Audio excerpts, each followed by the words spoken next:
दोस्तों, आज की इस वीडियो में हम बात करने वाले हैं एक ऐसे टॉपिक पर जो इस वक्त पूरे उत्तर प्रदेश ही नहीं बल्कि पूरे मुल्क में चर्चा का विषय बना हुआ है। जी हाँ दोस्तों, हम बात कर रहे हैं ईद मिलादुन नबी 2026 की और उस पर योगी आदित्यनाथ सरकार द्वारा जारी किए गए 5 बड़े नियमों की। जैसा कि आप सब जानते हैं कि ईद मिलादुन नबी यानी कि 12 रबीउल अव्वल का दिन दुनिया भर के मुसलमानों के लिए सबसे मुबारक दिनों में से एक है, क्योंकि इसी दिन अल्लाह ताला ने अपने प्यारे हबीब रहमतुल लिल आलमीन हजरत मोहम्मद मुस्तफ़ा सल्लल्लाहु अलैहि वसल्लम को इस दुनिया में भेजा। यानी ये दिन हमारे नबी की पैदाइश का दिन है। भारत, पाकिस्तान, बांग्लादेश और पूरी दुनिया में मुसलमान इस दिन को बड़े जोश और मोहब्बत के साथ मनाते हैं। कहीं जुलूस निकलते हैं, कहीं मस्जिदों और घरों को सजाया जाता है, कहीं दरूद व सलाम पढ़ा जाता है, कहीं गरीबों की मदद की जाती है। मगर इसी बीच सरकार की भी एक जिम्मेदारी होती है कि त्योहार अमनो चैन से गुजरे और कोई भी गड़बड़ी ना हो।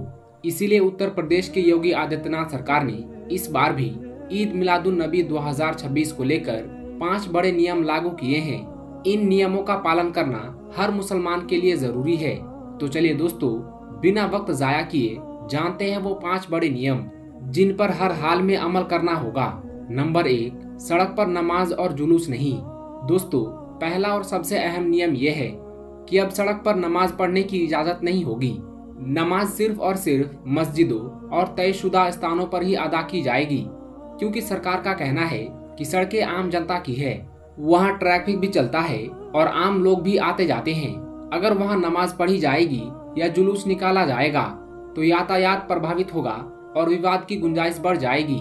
अब आप सोच रहे होंगे कि ईद मिलादुन नबी तो जुलूस का नाम ही है। सदियों से लोग जुलूस निकालकर नबी सल्लल्लाहु अलैहि वसल्लम की याद को ताज़ा करते आए हैं। बिल्कुल सही, मगर अब हालात बदले हुए हैं। देश में तनाव का माहौल है, छोटी छोटी बातों पर लोग भड़क जाते हैं और सोशल मीडिया पर मुद्दे को बढ़ा चढ़ाकर पेश किया जाता है।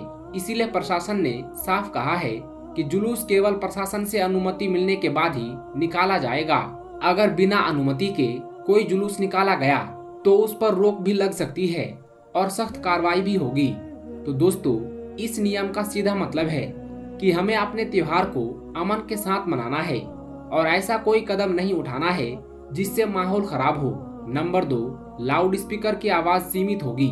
दोस्तों, दूसरा बड़ा नियम है लाउड स्पीकर को लेकर। आप सब जानते हैं कि उत्तर प्रदेश ही नहीं बल्कि पूरे देश में मस्जिदों और मंदिरों के लाउड स्पीकर को लेकर काफी विवाद हुआ। ये मामला कोर्ट तक गया और कोर्ट ने भी कहा कि लाउड स्पीकर का इस्तेमाल सीमित आवाज में होना चाहिए। योगी सरकार ने साफ कहा है कि ईद मिलादुन नबी के मौके पर लाउड स्पीकर का इस्तेमाल तो होगा, लेकिन आवाज सरकार द्वारा तय सीमा से ज्यादा नहीं होनी चाहिए। अगर आवाज तय डेसिबल से ज्यादा हुई तो प्रशासन को हक है कि लाउड स्पीकर हटवा दे। साथ ही कम्युनिटी के जिम्मेदार लोगों पर कार्रवाई भी हो सकती है। अब इसका फायदा क्या है? दोस्तों, फायदा ये है कि शोर शराबा नहीं होगा, गैर मुस्लिम भाई परेशान नहीं होंगे और हमें ये तसल्ली होगी कि हमने अपने नबी सल्लल्लाहु अलैहि वसल्लम के जश्न को सलीके और तहजीब से मनाया। दोस्तों, याद रखिए, हमारे नबी सल्लल्लाहु अलैहि वसल्लम की तालीमात भी यही कहती है कि किसी को तकलीफ ना दो। नंबर 3, अफवाहों और सोशल मीडिया से सावधान। तीसरा नियम है अफवाहों और सोशल मीडिया से जुड़ा हुआ। आज के दौर में सबसे ज्यादा फसाद सोशल मीडिया से ही फैलता है। कोई एक भड़काऊ वीडियो डाल देता है, कोई पुरानी तस्वीर डालकर कह देता है कि ये अभी की है और फिर लोग बिना तस्दीक किए उसे शेयर करना शुरू कर देते हैं। योगी सरकार ने साफ कहा है कि अगर किसी ने भी अफवाह फैलाने की कोशिश की, चाहे वो व्हाट्सएप हो, फेसबुक हो, इंस्टाग्राम हो या कोई और प्लेटफॉर्म, तो उसके खिलाफ सख्त कार्रवाई होगी। आईपीसी की धाराएं लगेंगी और जेल भी जाना पड़ सकता है। दोस्तों, ये नियम हमारे लिए बहुत जरूरी है, क्योंकि अगर हमने बिना सोचे समझे कोई वीडियो को शेयर कर दिया और उसकी वजह से दंगा फसाद हो गया तो नुकसान सिर्फ हमारा ही होगा। इसीलिए इस बार ईद मिलादुन नबी पर हमें यह ध्यान रखना है कि ना तो कोई अफवाह फैलानी है और ना ही किसी अफवाह का हिस्सा बनना है। नंबर 4, भीड़ भाड़ और हंगामे से परहेज। दोस्तों, चौथा बड़ा नियम है भीड़ और हंगामे से बचने का। अक्सर त्योहारों पर देखा जाता है कि लोग इबादत के बाद बेवजह बाजारों में घूमने निकल जाते हैं। युवा वर्ग मोटरसाइकिलों पर ग्रुप बनाकर शोर मचाते हैं, हंगामा करते हैं और ट्रैफिक जाम कर देते हैं। इस बार प्रशासन ने साफ कह दिया है कि अगर किसी ने भी इस तरह की हरकत की तो उस पर नजर रखी जाएगी और कार्रवाई होगी। दोस्तों, ये नियम भी हमारे लिए ही है, क्योंकि अगर हम खुद सलीके से रहेंगे तो कोई उंगली उठाने वाला नहीं होगा। याद रखिए, हमारी छोटी सी गलती पूरी मुस्लिम कम्युनिटी की बदनामी का सबब बन सकती है। इसीलिए ईद मिलादुन नबी का जश्न मस्जिदों, दरूदो सलाम और सीरतुन नबी के प्रोग्राम तक ही सीमित रखें। बाजारों में हंगामा करना या सड़कों पर भीड़ लगाना किसी भी लिहाज से सही नहीं है। नंबर 5, अमनो चैन बिगाड़ने वालों पर सख्त कार्रवाई। दोस्तों, 5वां और आखिरी नियम है कि अगर कोई भी शख्स इस मौके पर अमनो चैन बिगाड़ने की कोशिश करता है, किसी को भड़काने की कोशिश करता है या माहौल खराब करता है तो उस पर सबसे सख्त कार्रवाई होगी। योगी सरकार ने पुलिस और प्रशासन को अलर्ट पर रखा है। चप्पे चप्पे पर पुलिस की तैनाती होगी और निगरानी रखी जाएगी ताकि कोई भी शरारती तत्व माहौल को खराब ना कर सके। तो दोस्तों, इस नियम का सीधा मतलब ये है कि हमें हर हाल में शांति बनाए रखनी है। अगर कोई भड़काने की कोशिश करे तो उसका साथ देने के बजाय तुरंत प्रशासन को खबर करनी है। दोस्तों, अब आप देख ही रहे हैं कि ये 5 नियम हमारे खिलाफ नहीं बल्कि हमारे फायदे के लिए ही बनाए गए हैं, ताकि ईद मिलादुन नबी का जश्न पूरी शांति, अमन और मोहब्बत के साथ मनाया जा सके। याद रखिए, ईद मिलादुन नबी का असली पैगाम यही है कि हम अपने नबी सल्लल्लाहु अलैहि वसल्लम की सीरत पर चले। नबी सल्लल्लाहु अलैहि वसल्लम ने हमेशा अमन, भाईचारा और मोहब्बत का पैगाम दिया है, तो हमें भी उसी पैगाम को दुनिया के सामने पेश करना है। इसीलिए दोस्तों, आप सभी से गुजारिश है कि इस बार ईद मिलादुन नबी 2026 को तहजीब और अमन के साथ मनाइए। सरकार के इन 5 नियमों का पूरा ख्याल रखिए ताकि हमारे नबी सल्लल्लाहु अलैहि वसल्लम के जश्न को देखकर लोग यही कहे, सचमुच मुसलमान अमन और मोहब्बत के पैरोकार हैं। दोस्तों, इन 5 नियमों को जानने के बाद अब आपके मन में एक और सवाल जरूर आ रहा होगा कि आखिर ईद मिलादुन नबी को अलग अलग मुल्कों में किस तरह मनाया जाता है, खासकर उस सऊदी अरब में जहां से इस्लाम धर्म की शुरुआत हुई। तो वहां पर 12 रबीउल अव्वल के दिन क्या होता है और लोग इसे किस अंदाज में देखते हैं। तो चलिए अब इसी सवाल का जवाब जानते हैं और देखते हैं कि सऊदी अरब में ईद मिलादुन नबी का क्या मंजर होता है। दोस्तों, कुछ ही दिनों के बाद यानी 26 अगस्त 2026 बुधवार के दिन इंशाअल्लाह ईद मिलादुन नबी का मुबारक दिन आने वाला है। इसीलिए सबसे पहले आप सभी को हमारी तरफ से ईद मिलादुन नबी की दिली मुबारकबाद। आपका मन चाहे तो आप हमें कमेंट बॉक्स में मुबारकबाद जरूर लिखें। दोस्तों, याद रखें, 12 रबीउल अव्वल इस्लाम का बेहद अहम दिन है, क्योंकि इसी दिन अल्लाह पाक ने अपने प्यारे हबीब हजरत मोहम्मद सल्लल्लाहु अलैहि वसल्लम को दुनिया में भेजा था। यानी ये दिन हमारे नबी की पैदाइश का दिन है। इसी वजह से भारत, पाकिस्तान और बांग्लादेश जैसे मुल्कों में ईद मिलादुन नबी बड़े जोश और शौक से मनाई जाती है। लेकिन सवाल ये है कि जहाँ से इस्लाम धर्म की शुरुआत हुई यानी सऊदी अरब में इसे किस तरह से मनाया जाता है। क्या वहाँ भी जुलूस निकाले जाते हैं या वहाँ का तरीका बिल्कुल अलग है। आज हम आपको यही बताने वाले हैं कि ईद मिलादुन नबी के दिन सऊदी अरब में क्या क्या किया जाता है और कौन से काम खास तौर पर अदा किए जाते हैं। यकीन मानिए, सुनकर आप भी हैरान रह जाएंगे। इसीलिए वीडियो को आखिर तक जरूर देखिए। दोस्तों, ये तो हर मुसलमान जानता ही होगा कि 12 रबीउल अव्वल का दिन अल्लाह के प्यारे नबी हजरत मोहम्मद सल्लल्लाहु अलैहि वसल्लम की पैदाइश का दिन है। इस मुबारक दिन को हर मुसलमान अलग अलग तरीकों से मनाते हैं। कोई जुलूस निकाल कर, तो कोई गरीबों की मदद करके अपनी खुशियों का इजहार करता है, तो कोई बेसहारों का सहारा बनकर, तो कोई गरीब मोहताज बीमारों का खर्चा उठाकर, तो कोई दरूद पाक पढ़कर अपनी खुशियों का इजहार करता है, तो कोई अपने घरों में लाइटों, फुलझड़ियों और झंडों को लगाकर अपनी खुशियों का इजहार करता है, तो कोई सड़कों पर ईद मिलादुन नबी का जुलूस निकालकर अपनी खुशियों का इजहार करता है। जैसा कि हमारे यहाँ पर यानी कि भारत, पाकिस्तान और बांग्लादेश में जुलूस निकालकर ईद मिलादुन नबी के त्योहार को मनाया जाता है। मगर अब सवाल ये आता है कि जिस देश से इस्लाम धर्म की शुरुआत हुई उस देश में यानी कि सऊदी अरब में ईद मिलादुन नबी का त्योहार किस तरह से मनाया जाता है। तो आइए अब आपको इसके बारे में बताते हैं। दोस्तों, इस हवाले से हम आपको बता दें कि इस वक्त आप अपने मोबाइल की स्क्रीन पर जो ये वीडियो देख रहे हैं, ये वीडियो सऊदी अरब का बताया जा रहा है।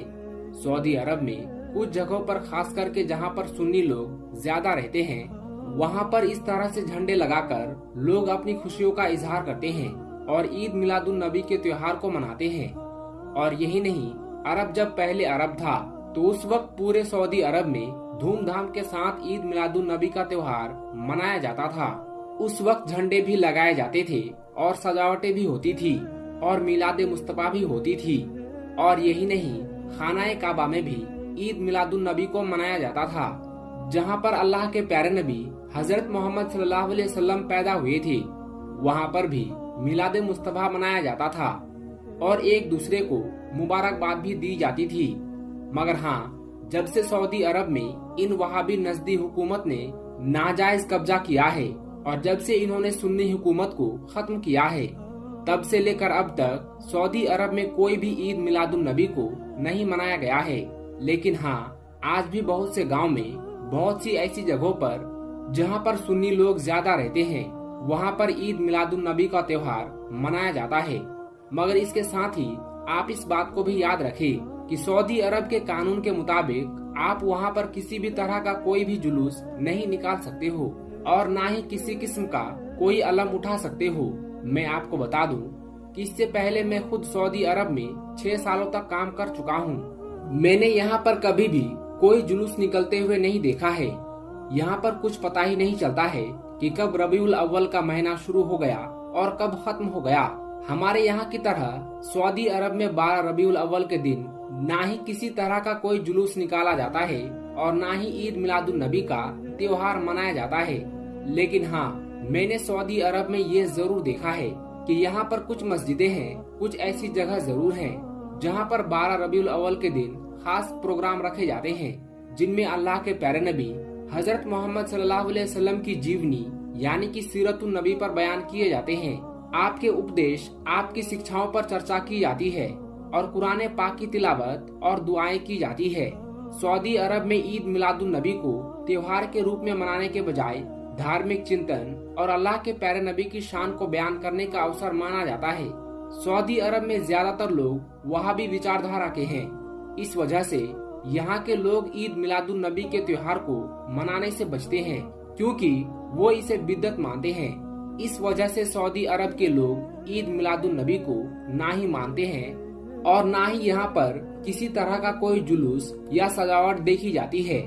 मगर इसके अलावा सऊदी अरब में कुछ लोग ऐसे जरूर हैं, कुछ जगह ऐसी जरूर हैं जहाँ पर निजी तौर पर लोग अपने अपने घरों पर झंडा लगाते हैं और अपने घर परिवार और दोस्तों के साथ में इकट्ठा होकर अल्लाह के प्यारे नबी की शान को बयान करते हैं, सदका और खैरात करते हैं और जरूरतमंदों की मदद भी करते हैं। मगर याद रखें, ये लोग भी सऊदी अरब में गैर कानूनी तरीके से ऐसा करते हैं।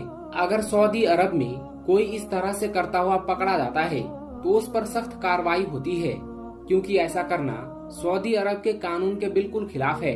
वैसे सऊदी अरब में ईद मिलादुन नबी का त्योहार ना ही मनाया जाता है और ना ही यहाँ पर कोई किसी तरह का कोई जुलूस निकाला जाता है। सऊदी अरब में रहते हुए पता ही नहीं चलता है कि कब रबीउल अव्वल का महीना शुरू हो गया और कब खत्म हो गया। ये लोग तो सिर्फ ईद और बकरा ईद 2 ही त्योहारों को मनाते हैं और जानते हैं, यानी कि सऊदी अरब में सिर्फ 2 ही त्योहार मनाए जाते हैं, पहला ईद उल फितर और दूसरा ईद उल अजहा। इसके अलावा सऊदी अरब में किसी भी तरह का कोई त्योहार नहीं मनाया जाता है, चाहे मुहर्रम हो, कुंडे की नियाज हो, शबे बारात हो या फिर ईद मिलादुन नबी हो। सऊदी अरब में ईद और बकरा ईद के अलावा तीसरा कोई भी त्योहार नहीं मनाया जाता है। दोस्तों, अब आप ही बताइए कि इसमें आपकी क्या राय है। इस बात को आप किस तरह से देखते हैं? ईद मिलादुन नबी के त्योहार को मनाना चाहिए या फिर नहीं? आप इस बारे में अपनी कीमती राय कमेंट बॉक्स में जरूर दें, क्योंकि हमारे यहाँ पर यानी कि भारत, पाकिस्तान और बांग्लादेश में ईद मिलादुन नबी के त्योहार को बड़ी ही धूमधाम के साथ में मनाया जाता है और जगह जगह पर झंडे लगाए जाते हैं, जिससे अल्लाह के प्यारे नबी की याद ताज़ा हो जाती है। ऐसा करने से हमारी जो आने वाली नस्लें हैं, हमारे जो बच्चे हैं, वो इस बात को अच्छी तरह से जान जाते हैं कि हजरत मोहम्मद सल्लल्लाहु अलैहि वसल्लम कौन थे, आपका मर्तबा क्या था और आपकी तालीम क्या है और किस तरह से आपने पूरी दुनिया में इस्लाम को फैलाया है। यही वजह है कि हमारे यहाँ पर यानी कि भारत और पाकिस्तान में जैसे ही रबीउल अव्वल का महीना शुरू होता है तो बच्चे बच्चे की जबान पर अल्लाह के प्यारे नबी का नाम आ जाता है। मगर सऊदी अरब में ऐसा कुछ भी नहीं है, क्योंकि सऊदी अरब में ना ही ईद मिलादुन नबी का त्योहार मनाया जाता है और ना ही यहाँ पर किसी तरह का कोई मजलिस सजाई जाती है। मगर याद रखे, अल्लाह ताला ने खुद कुरान पाक में इरशाद फरमाया है, ऐ मेरे प्यारे महबूब आप फरमा दे कि अल्लाह के फजल और उनकी रहमत मिलने पर लोगों को चाहिए कि वो खूब खुशियाँ मनाए और अपने रब के फजल की खूब चर्चा करे। दोस्तों, रबीउल अव्वल का महीना चल रहा है और अल्लाह ताला ने इस मुबारक महीने में हमें एक बहुत बड़ा इनाम अता फरमाया है और वो इनाम है हमारे प्यारे नबी हजरत मोहम्मद सल्लल्लाहु अलैहि वसल्लम की आमद। इसी वजह से ईद मिलादुन नबी इस्लाम के खास त्योहारों में से एक त्योहार है।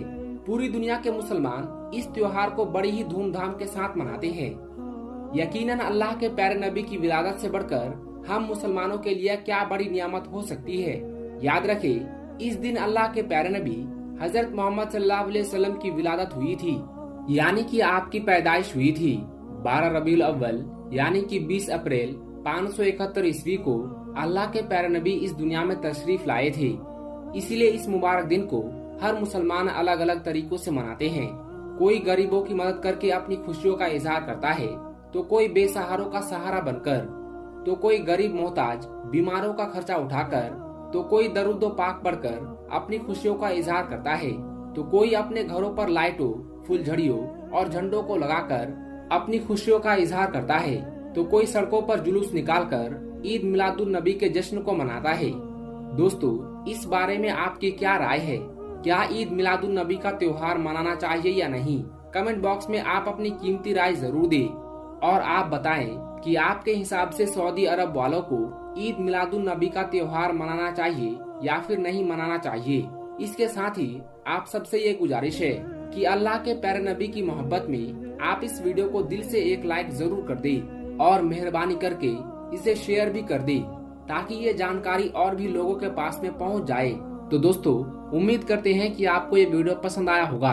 अगर ये वीडियो पसंद आया है तो वीडियो को लाइक करें, चैनल को सब्सक्राइब करें और हो सके तो इसे अपने दोस्तों में जरूर शेयर करें, क्योंकि दोस्तों हदीस पाक में वाज़ेह तौर पर यह बताई गई है कि दीन इस्लाम की बातों को दूसरों तक पहुंचाना सदकाए जारिया है और आपके इस नेक काम से बहुत सारे लोगों को अच्छी बातें मालूम हो जाएगी।